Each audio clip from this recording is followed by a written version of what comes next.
took place over the weekend. The yearly event is aimed to stop the tradition of kids stealing pumpkins and having their own pumpkin roll, sometimes causing damage. Participants paid 50 cents for the pumpkin and 50 cents to roll it. I guess the idea is to try and get it into the can. Oh, there you go. Oh, well, if there's obstacles or fun things like that, then I'm all for it. Yeah, otherwise, I didn't realize this is something kids did. Yeah, I guess they're trying to get into the can. Kids, get outside more. It's all in the form, apparently. There you go. All right, that's our time for now. Hope to see you back here again tomorrow. News 3 Now at 5 starts.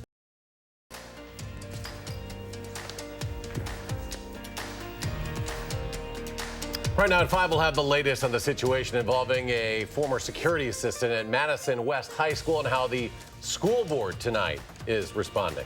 Governor Tony Evers is calling for a special session on gun laws in the state. How Republican leaders are responding tonight. From the Channel3000.com Alert Center, this is News 3 Now at 5. And thanks for staying with News 3 Now. The Madison School Board President Gloria Reyes has asked the superintendent to rescind the termination of former Madison West security assistant Marlon Anderson. You may remember he was fired last week for telling a student not to use a racial slur that was used against him. The Boys and Girls Club offered him a job last Friday. He started his first day with them today. Jamie Perez tagged along with him on that first day and has the latest on this new news this afternoon as well. Right. Well, Marlon Anderson told me that getting another job offer so quickly just reaffirmed to him how much the community is taking care of him in his time of need. He said by losing his job with the school, he also lost his health care coverage as well. Now, this income is helping him stay afloat until the Madison School District Administration can come up with a formal decision on whether or not they will reinstate him. In his new position, he's working as the Director of Program Operations, managing volunteer engagement and teen recruitment. Anderson told me today that he feels like it is his calling to be able to work with kids. So to have a position with the Boys and Girls Club offered to him so fast, well, here's what he was feeling. I had this like humongous hallelujah shout, like hallelujah. It was one of those moments because throughout it all, I really felt that somebody had my back. Anderson said if his job as a security guard were officially offered back to him, he would take it. He said he wants to show the more than 1,500 kids who showed up for him at last Friday's protest that their hard work did pay off. But until that happens, Anderson said that he's hoping to do a lot of good work with the Boys and Girls Club as well. Also last week, Cher tweeted at us saying that she would cover some of the legal expenses for them if that should come up. So we actually have an update on that, and I will provide that for you tonight at 6. All right, looking forward to that. Jamie, thank you for the update. Sure. And the school board is meeting tonight for the first time since Anderson was fired. According to the district's website, a special closed meeting is scheduled for 5:45, so it'll start in another 45 minutes. The spokesperson for the district tells us the board is not expected to discuss Anderson or its zero tolerance policy at tonight's meeting, but we will see, and we'll have an update tonight on News 3 Now at 10. Switching gears now, let's get a look at that first alert forecast. Chief Meteorologist Gary Canalti back with us out on the weather patio. How's it going out there, Gary? Well, it's warm enough where I can go without a jacket, but it is very windy out here, and cooler weather is on the way. We're kind of in between cloud masses, one that came through with the showers this morning, and the next one getting ready to come in from the west later tonight. So we're getting a little sunshine, and that's what's warmed us up. But as you take a look at Doppler track, there are some scattered showers, even a couple of isolated thunderstorms to the west of us. By the time those showers reach us, I think the thunderstorms will be gone. Temperatures are still around 60 in Madison, but dropping to the 50s to the west, and the dew point temperatures are low. That means the air can get pulled down near the ground very efficiently. So these strong winds that are sustained at around 20 miles per hour, but gusting to almost 40 miles per hour in spots, have prompted the issuance of a wind advisory for our western viewers until 7 o'clock tonight. Otherwise, look for it to remain windy overnight. There will be some scattered showers later tonight into tomorrow. Tomorrow's high temperature much cooler at 48 degrees. That's your News 3 Now First Alert forecast. All right, Gary, thank you. Republican legislative leaders are refusing to pass gun control measures that they say infringe upon Second Amendment rights. Governor Tony Evers called a special session demanding state lawmakers take action on gun violence. Rose Schmidt is live at the state capitol to explain that is what this all means. Rose? The governor is threatening to call multiple special sessions if Republican leaders don't abide by his calls today. Governor Evers signed an executive order this morning in Milwaukee asking the legislature to act on 2 gun control bills, one requiring universal background checks on gun purchases, as well as a red flag law. The move won't force Republicans to debate or vote on the gun reform bills, just convene for the session on November 7th. Republican leaders have made it clear to Evers and the public that they don't support these measures. Even if they don't agree with the policy, the politics are this: they'll start losing positions in the legislature. This is an important issue of the state of Wisconsin. So this is the right thing to do, and we're planning on winning this battle. Republican leaders say that the bills Evers is pushing for are an attack on the Second Amendment. Senate Majority Leader Scott Fitzgerald saying in a statement, the Senate will not be part of a drawn-out strategy to infringe on constitutional rights. And Assembly Speaker Robin Vos saying, we will not entertain proposals that infringe on our constitutional rights. And a Marquette Law School poll last month showed that 80% of respondents support universal background checks and 81% of gun owners support a red flag law. Certainly something we will continue to follow. Rose, thank you so much. The Wisconsin Supreme Court has a decision to make after hearing arguments today in the last lawsuit challenging the laws passed during a lame duck session. The laws weaken the powers of Governor Evers and Attorney General Josh Kaul before they took office. Amanda Quintana is also at the Capitol tonight with the details. Amanda? Yes, this is the last of 4 lawsuits, 2 state and 2 federal, against those lame duck laws that the Republican-controlled legislature passed last December. Now, a labor union brought up this lawsuit, arguing that the laws are unconstitutional because lawmakers violated the separation of powers by limiting the authority of the executive branch. The laws passed during the lame duck session include prohibiting the governor from ordering the attorney general to withdraw from lawsuits, giving lawmakers the ability to intervene in lawsuits using their own attorneys instead of the Department of Justice's, and forcing the AG to get approval from the legislature before settling lawsuits. A justice pointing out the AG is elected by the people. And yet it seems to me that the logical extension of your argument is that you can totally nullify that election by removing all powers from him. In order for a building to be built, the building commission, a legislative committee, and the governor had to agree. Same structure. Can a settlement happen? Can our right to work law be given away at the U.S. Supreme Court? The AG has to agree, the legislature has to agree. The Republican-controlled legislature's attorney says lawmakers want a seat at the table. He also argued the attorney general is more of an administrative role, not in the executive branch. But Attorney General Josh Kaul and Governor Evers' attorney say that is not true. The Supreme Court will now have a closed conference at 4:30, and we'll make sure to let you know when they hear a decision, but that could come at any time. All right, Amanda Quintana live at the Capitol. Amanda, thank you. A woman is in custody for allegedly starting a fire on Madison's north side last night. Police say they have arrested 34-year-old Rose Galloway on tentative charges of arson and first-degree reckless endangerment. Just after 10 p.m. Sunday, firefighters spotted flames coming from the doors and windows of a home on the 400 block of Starling Lane. Everyone did get out safely, but 3 people were out of their home for the night. Father was walking out of a Speedway gas station on Verona Road Saturday night with his 3 young daughters when he heard people arguing in the parking lot and then saw shots fired. Police say the father took his children and saw people back inside the gas station. A 59-year-old military veteran actually stood at the door, stayed calm, and instructed customers and staff members to stay inside the store by getting down on the floor. Witnesses saw people get back into a black sedan and an SUV and drive off. Police said there were no reports of any injuries or any property damage. Appleton police say they've arrested a man involved in a hit and run. Police say the suspected vehicle hit a woman riding on a motorcycle on Wisconsin Avenue and Oneida Street around 7 o'clock last night.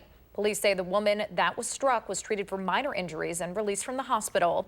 Officers say a tip came in about the incident, and they believe social media was a factor in the arrest. After facing bipartisan backlash, President Trump reversed course and decided not to host the G7 summit at his Doral, Florida resort. Now, Milwaukee Mayor Tom Barrett is campaigning for his city to be selected as the location. Mayor Barrett submitted a letter to the president Sunday night asking him to consider that option. Mayor Barrett spoke highly of Milwaukee's economy and diverse community. I think it makes sense to have the world leadership that's coming to the United States come to a location that is affected by trade, that is seeing some success but some challenges, and to come to a place where there's a lot of diversity and there's really, in many ways, this is a microcosm of America. Now the G7 summit is scheduled to take place June 12th of 2020. Milwaukee, all the way, of course, also slated to host the Democratic National Convention just a month later. A World War II soldier is finally coming home to Wisconsin. Beloit native Sergeant Robert McCarville died in action on December 5th of 1942 during an attack in the Pacific. According to the defense officials, remains that were analyzed decades later by military scientists were determined to be McCarville's. That's thanks in part to DNA testing. Now that he is accounted for, a rosette will be added to his name on a monument in the Philippines. McCarville will be buried in Beloit on November 10th. The building of a new youth arts center on the city's east side is now underway. The 65,000 square foot multi-level facility just off East Washington. It'll provide children in our area an opportunity to engage in all of the arts, dance, music, theater. The building will include 2 theaters and 12 rehearsal studios. The Children's Theater of Madison and Madison Youth Choir, in addition to 20 other nonprofits, will use that space. One Madison alder says the location of that new center will benefit all Madison children. We're very excited that they're interested in reaching a much broader cross-section of Madison youth, people from all backgrounds, all economic backgrounds, racial backgrounds. I think it's really going to be a real changer for youth groups. And that new center is scheduled to be open in April of 2021. Aaron Rodgers has set another NFL record. Yesterday became the fastest player to reach 350 career touchdown passes in NFL history. Rodgers reached that mark in 172 games, 8 fewer than Saints star quarterback Drew Brees. He had 5 of them yesterday in the 42-24 win over Oakland, plus he ran for 1. Rodgers also had a perfect passer rating during the game. That's the first time that's happened in franchise history. Green Bay will travel to Kansas City to face the Chiefs on Sunday night. Wisconsin men's hockey team has jumped up 11 spots in the latest poll from 17th all the way up to 6th. The Badgers swept Minnesota Duluth, the defending national champions, at the Kohl Center over the weekend. They will host Clarkson this coming weekend. Badger volleyball staying steady, also number 6 in their latest coaches poll. Last week, the Badgers beat the Fighting Illini in 5 games, then swept Northwestern, who improved to 12-4 on the season. They'll take on Michigan State this Friday. That one will be over in East Lansing. And speaking of rankings, basketball season right around the corner, and the Associated Press has released its preseason poll today. The Badgers were left off the list of the top 25 teams. Michigan State was ranked first, followed by Kentucky, Kansas, and Duke. Other Big Ten teams to make the top 25 are Maryland at 7, Ohio State at 18, and Purdue at 23. Wisconsin will have an exhibition game at the Kohl Center against UW La Crosse on November 1st, and then they take on number 20 St. Mary's on November 5th. Looking ahead to this weekend, the annual Freak Fest event in downtown Madison will close down a number of roads. The city will shut down Lake, Johnson, and Dayton streets starting at 5 p.m. Saturday. Gorham will close an hour later. Then West Gilman will close between North Henry and State, as well as West Mifflin at Wisconsin Avenue. Stages are going to go up in those locations around 2 o'clock Saturday afternoon. All of those roads will be blocked off until 3 a.m. Sunday. North Bassett, which has been shut down for construction, will reopen by the weekend to help with some traffic issues. Freak Fest begins at 7 p.m. Saturday. You do need a ticket to enter or cross State Street at that time. More to come on News 3 Now at 5. Up next, comments the president's acting chief of staff made about Ukraine, fueling the impeachment inquiry, how the president is reacting. And coming up tonight at 6, the trial for a man accused of stabbing a Janesville woman more than 30 times. We will have the latest from the Rock County Courthouse. On Wall Street, the week starting with modest gains for the Dow, up 57. The Nasdaq added 73. The S&P jumped 20.5. We'll be right back.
The decision to delay sending aid to Ukraine is at the center of the Democrats' impeachment inquiry of President Trump. Acting White House Chief of Staff Mick Mulvaney appeared to acknowledge President Trump withholding military aid for Ukraine in exchange for an investigation of Democrats. The president urged Republicans to stick with him during the impeachment fight. I think the Democrats fight dirty, but two things they have. They're vicious and they stick together. They don't have Mitt Romney in their midst. House Speaker Nancy Pelosi sent an outline of what she calls the president's, quote, shakedown of Ukraine's leader to her colleagues this morning. It included the comments Mulvaney made in his media briefing. The White House insists Acting Chief of Staff Mulvaney still has the president's confidence. However, at least one White House source tells CBS News, quote, the knives are out for Mulvaney. Meanwhile, overseas, the Secretary of Defense is clarifying why there are still troops in northeast Syria after President Trump said he'd withdraw all American soldiers from that area. Today, civilians threw potatoes at a convoy of armored vehicles from the U.S. while they drove away. Secretary Mark Esper says a limited number of U.S. troops will remain there for the time being to protect oil fields in the area from attack. Meanwhile, the president continues to defend his decision to pull out of the region, leaving Kurdish forces to fend for themselves against Turkey. Firefighters in California will likely be working through the night to put out a brush fire that sparked this morning. This is in the Pacific Palisades, about 40 minutes west of downtown LA. The Los Angeles Fire Department reports about 30 acres are still burning as of this afternoon, and mandatory evacuations have been put into place. That said, there are still no injuries or structural damage. The cause of the fire is unknown at this time, but authorities are concerned about the hot, dry weather pattern in that area and wind that is expected to be back in the forecast later this week. Crews found a small plane that disappeared in North Carolina over the weekend. 2 people were on board. Both died in that crash. The plane was approaching Raleigh-Durham International Airport when it disappeared from radar Sunday night near Umstead State Park. That park was closed this morning while crews searched for that aircraft. Officials will spend the next several days assessing the damage done by a tornado in Texas overnight. Winds topped out around 110 miles per hour in the Dallas area. No one was seriously hurt, but the powerful tornado uprooted trees and destroyed buildings, as you can see. Some were stripped down to their foundations. Thousands of people are still without power in and around that metro area tonight. At one point, though, 100,000 people didn't have electricity. More than a dozen schools were closed for the day due to damage sustained in that storm. Well, we had a beautiful Sunday here in southern Wisconsin. Things changed a bit when we woke up today. Here's Chief Meteorologist Gary Canalti with a look at the forecast. Gary? Yeah, the northern part of that our windy storm system that brought the tornado down to the Dallas area last night is still affecting us and will affect us through tomorrow. You can certainly see the wind circulation around that area of low pressure. The first batch of clouds that came through this morning with showers is headed off to the east. There's a little zone of clearing right underneath the jet stream, and then the next batch of clouds right behind the cold front coming in from the west. So temperatures will start dropping. We had the rain move out this morning. Things have been pretty quiet through the afternoon, and now we see some showers out to the west. So there's even a couple of flashes of lightning in there, but for the most part, by the time these showers reach us, the atmosphere will be cool enough that I think the thunderstorm threat here will be minimal. But take a look at temperatures right now. They're in the upper 50s to our east and to the west, or upper 50s to low 60s to our east, and then to the west, you can see those temperatures dropping back into the upper 40s. You just have to jump over to the graphic that I need here because the storm system has a lot of wind associated with it. In fact, as we again show you the satellite view, you'll see that the strongest winds are basically right underneath the storm system, basically centered right over the central portion of the Midwest. And there are wind advisories right out to the west, from west of Platteville to Richland Center to Wisconsin Dells line, and high wind warnings farther out to the west where some winds have gusted in the 40 to 50 mile per hour range.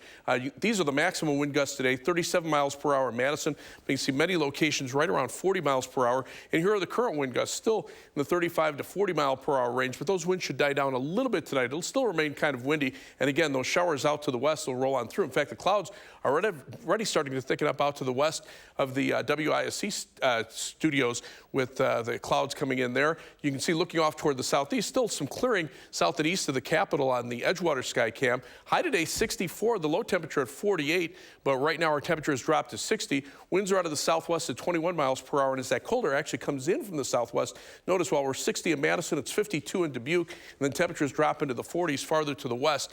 That's the colder air coming in. Compared to 24 hours ago, you can see a drop of about 10 to 15 degrees in temperatures, and we'll probably stay in the upper 40s for tomorrow, about a similar drop compared to today. The strong winds, though, sweeping around the storm system, which is centered up in Minnesota, the jet stream almost right overhead, and as that dry air moves in, that actually helps to deflect those stronger winds down near the ground. That's why it's so windy here.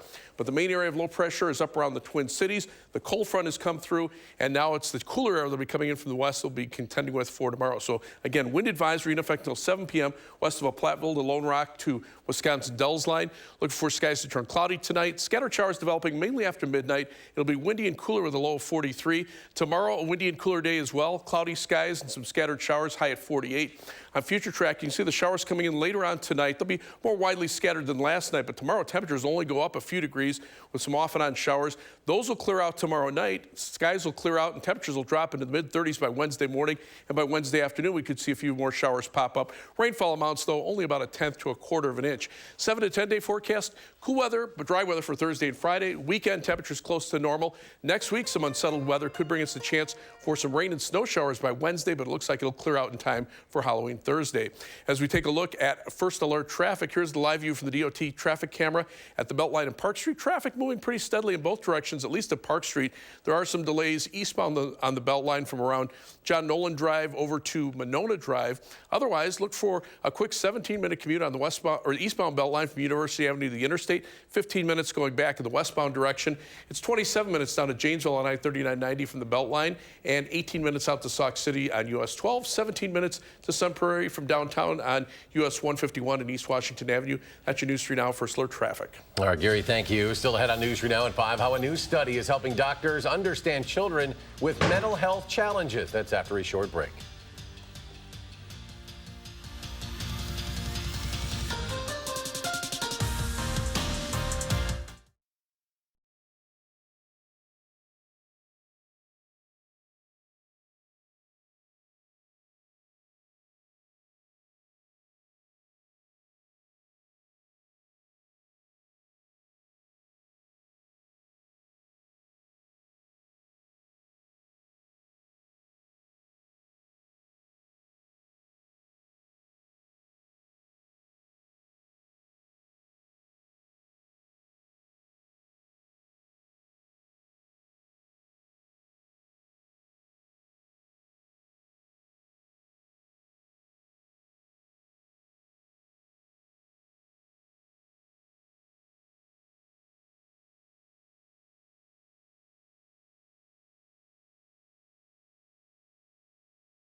It is estimated that 1 in every 5 children suffer from a mental disorder such as anxiety or depression that could impact their health into adulthood. And yet few kids receive the treatment and services they actually need. And now a new report released from the American Academy of Pediatrics provides pediatricians with guidance on how to help children with mental health challenges. The report calls on pediatricians to recognize and address trauma and other threats to children's mental health.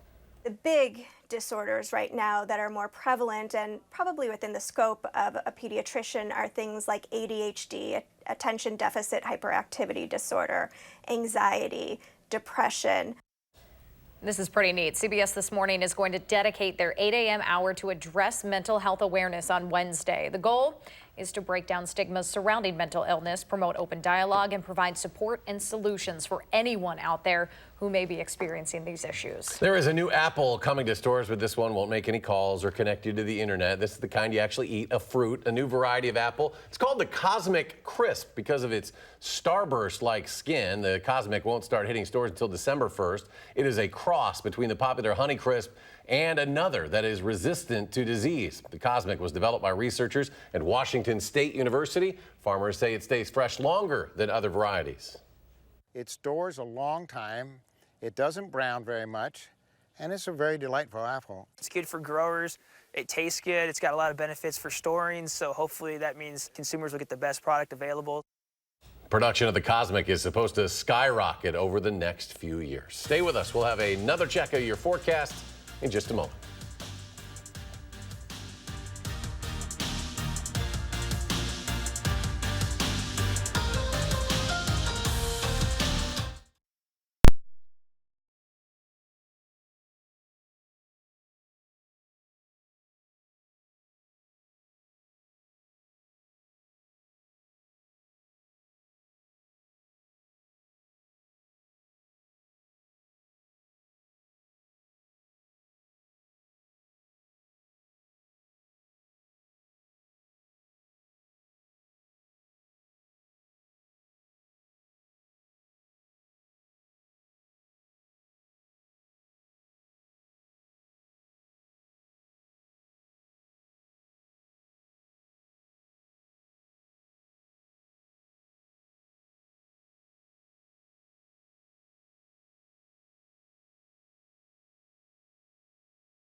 Bit windy out there, but other than that, not bad. A bit windy. It's pretty strong out there, yeah. But the showers are gone, at least for now. We'll see some more later on tonight. Temperatures are starting to drop. 60 in Madison, but 50s out to the west. And you can see the dew point temperature is low, so the air gets pulled down near the ground very efficiently. We're seeing sustained winds right now, 15 to 25 miles per hour, but wind gusts of 30 to 35 miles per hour are possible, and there are wind advisories for our western viewers till 7 p.m. And we'll have more updates on News 3 Now at 6. Stay tuned now for the CBS Evening News.